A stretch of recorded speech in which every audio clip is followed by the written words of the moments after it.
Chapter 9, Part 1. Norton and Sapphire. It was gorgeous, midnight blue with silver trimmings, a Norton Commando 750cc. Harry hugged the back of Auntie Florrie's studded leather jacket and peered past her shoulder. He wore goggles and a black helmet with a golden wing stencilled above each ear. The wind buffeted his face, the hedgerows rushed past, the powerful engine roared and throbbed beneath him. "Now lean!" cried Auntie Florrie. The great motorcycle heeled over and swept them round a corner.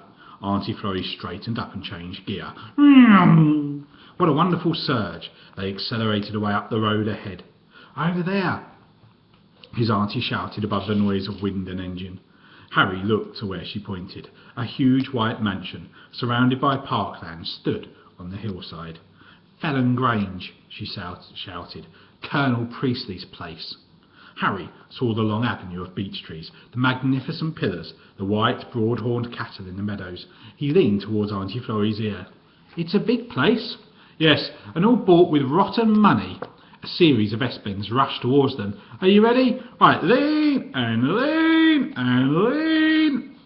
Left and right, left and right. They swung in a thrilling series of manoeuvres. "Great!" Behind the goggles, Harry's eyes were shining. "Fantastic!" Flies hit his cheeks like bullets. Beneath his legs he felt the buck of the road and the throb of the engine.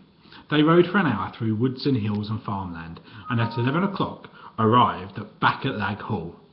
Gravel scrunched beneath the wheels as Auntie Florrie swung across the forecourt and drew to a halt. With a final vroom vroom, she switched off the engine, swung her leg over and flipped down the stand. Well, that was fun. Happily, she pulled off her helmet and shook her yellow curls free. Even on that hot summer morning, she wore her colourful makeup. "Did you enjoy it, dear?" Harry struggled with the buckle beneath his ear. An intoxicating smell of hot metal and oil drifted to his nostrils.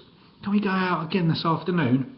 Auntie Florrie was pleased. "I don't see why not. Let's go to Fairhaven. A breath of sea air. Get Goody to make up a picnic, and we'll have it on the cliff tops." She loosened his chin strap and tugged off the helmet. "In the meantime, how about an ice cream? I'll get one of these leathers and make us each one of my special whoppers. Raspberries, best ice cream, triple flake, butterscotch topping, and roast almonds. Will you give it a try?"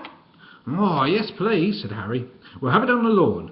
She flapped away towards the house. Harry dropped his jacket on the ground and examined the commando controls. Then, swinging his helmet, he crossed the grass and flopped at the picnic table beneath an ancient chestnut tree. Tangle joined him, panting in the heat, and 10 minutes later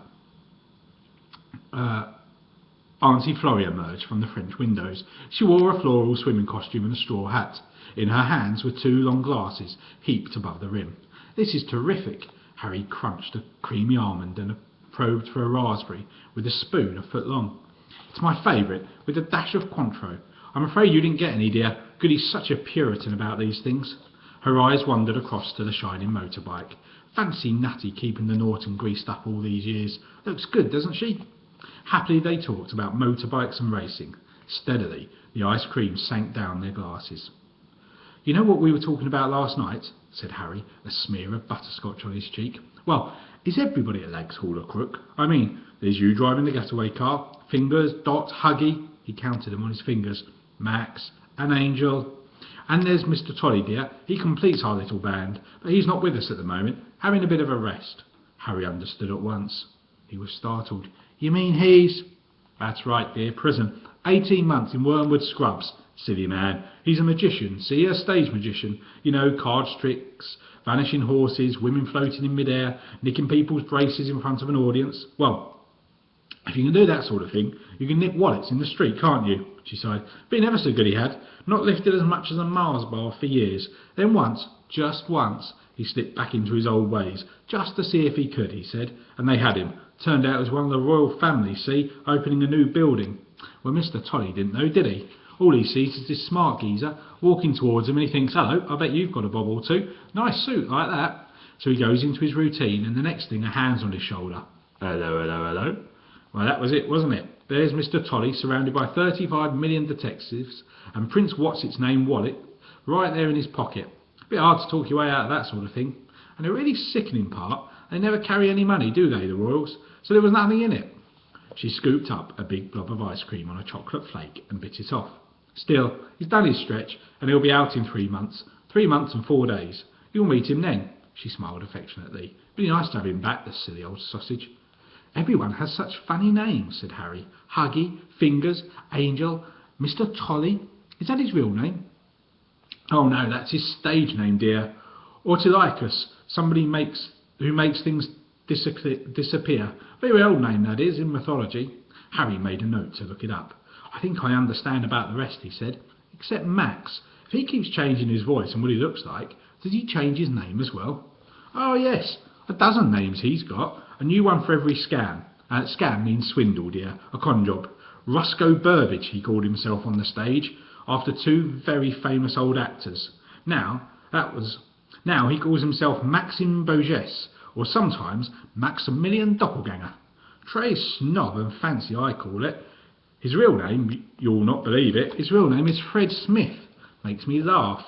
Harry rescued a raspberry that had fallen on the table. What about Natty Slack, he said. Well, Natty's not exactly one of us, said Auntie Florrie. He comes from Newcastle. Natty Slack, it's a name up there, I believe. He looks after the garden, the cars, any odd jobs that need doing around the place. I don't know what we'd do without him. And Mrs. Good, said Harry. Is she not one of you either? Goody? Oh no, she's just the sweetest, kindest person who ever walked the earth, said Auntie Florrie. And it's her own name too. Isn't it funny? She looks after all of us. If we didn't have her, we'd all just die, I think. Not like Gestapo Lil, said Harry. She was paid loads to look after me, and she was horrible. If old Goggly pounced on her in the garden, he wouldn't stand a chance. She'd eat him alive.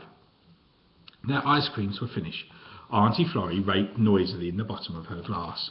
Harry licked as far down as his tongue would reach, then pushed it away. That was good, he said. Auntie Florrie looked at her watch.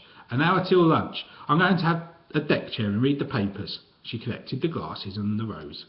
Just look at that. Harry followed her gaze. Far across the lawn, where the grass gave way to flower beds and woodland, Natty was crouching on his heels, holding out a hand. A pair of red squirrels, quite unafraid, seized something from his fingers and sat back to pull it apart with busy paws. Peanuts, said Auntie Florrie. He's got such a way with animals. You'd not believe the poor creatures he's found injured and nursed back to health in that shed of his.